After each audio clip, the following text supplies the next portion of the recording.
Hello, and welcome to the news breakdown. This week we're asking, will Israel ever be held accountable for anything? And by extension, the United States and other governments who are supporting Israel, including Germany and the UK. As the so-called ceasefire is still being touted as being in place, Israel continues to kill Gazans, block aid, and uh, people in the Gaza Strip are living in these horrible makeshift tents while rain and the increasing cold from winter setting in is just leading to immense suffering as they don't have the tents and material to actually protect them from the weather. Attacks in the West Bank are continuing and increasing by settlers, illegal settlers, and by the Israeli occupation forces.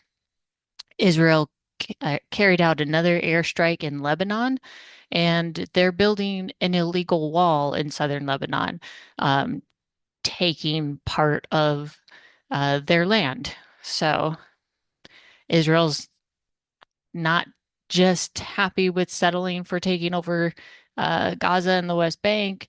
They also want some of Lebanon and Syria. Um, that that's been going on. Um, the occupation forces fired on the UN interim force in Lebanon, peacekeepers. Um, so that's really great. Um, and the Palestinian bodies that Israel has returned show evidence of torture. And so one would think that some sort of responsibility and consequences was come to that, but rather, Israel is being rewarded. Germany has lifted restrictions on their exports of military equipment to Israel. They had put in place some restrictions finally, though very limited. And now, because of the ceasefire, things are so much better. So they're going to resume sending all the military equipment to Israel. So here, this from Al Jazeera. The UN Security Council passes U.S. resolution backing international Gaza force. Now, they went through this little play of like, oh, we oppose the US plan until they, make some revisions. And what those revisions were, I really can't tell, other than maybe some minor wording, but it still has the same effect. Um, so they approved mandating a transitional administration and an international stabilization force in Gaza. The resolution was drafted by the United States as part of Donald Trump's 20-point peace plan, which I have discussed before, and I'll link that video. It passed in a 13-0 vote on Monday. Russia and China abstained from the vote. And of all the countries to give any pushback, it was Russia and China. Russia even tried to bring up a counter proposal, but of course it was denied. Um, the draft now says that conditions may finally be in place for a credible pathway to Palestinian determination and statehood, which is so generous. And really, this is one of the things that they wanted edited, was what the original said about creating a credible pathway. And like I said, I don't know how this differs from what was in the original peace plan. Let's see here. I got the 20-point plan right here. Okay, the 20-point peace plan from October says, while Gaza redevelopment advances and when the PA reform program is faithfully carried out, quote, well, this is all quote, sorry. The conditions may finally be in place for a credible pathway to Palestinian self-determination and statehood. So that's exactly the same thing.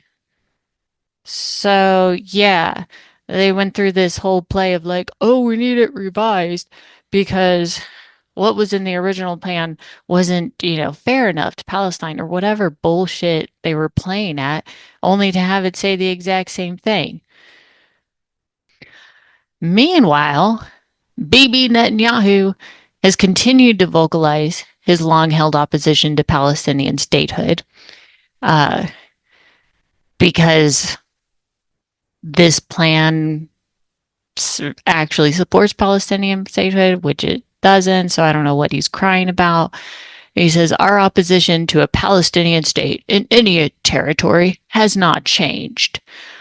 Gaza will be demilitarized and Hamas will be disarmed the easy way or the hard way.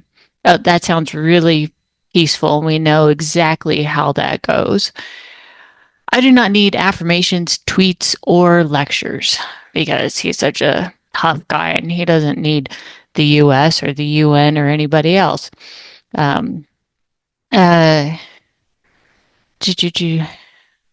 Netanyahu also repeated that if Hamas doesn't disarm by itself, Israel will disarm it, indicating Israel's will to resume military action in the future, which, it doesn't even need to resume in the future. It's already resumed.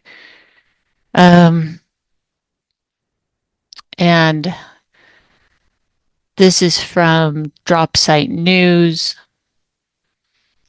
So the resolution authorizes that international stabilization force um, authorizes it to use all necessary measures to carry out its mandate and approves the creation of a board of peace with sweeping authority over Gaza. And that board of peace is going to be led by our dear President Trump alongside the most powerful and respected leaders, including Jared Kushner and Tony Blair. So, yeah, so that just happened. And then, just to kind of like, for a little bit of funsies, not directly related to all of this, but of course it's all tied together. In Texas news, Governor Abbott, my old governor, such a lovely man, declares the Council on American Islamic Relations and the Muslim Brotherhood as terrorist groups. If anyone's familiar with the Council on American Islamic Relations, they are like an advocacy group for Muslims and, do things like support Palestine. How dare they? And fight against hate crimes against Muslims. But Abbott passed this declaration that prohibits both groups from purchasing or acquiring land in Texas and allows increased enforcement against both groups. So, what we're seeing is targeting of Muslims. And one can only imagine what this increased enforcement is going to mean.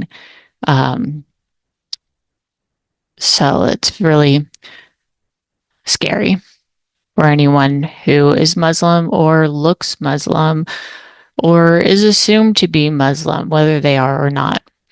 So that's your news breakdown for the week. Lots of fun. Bye.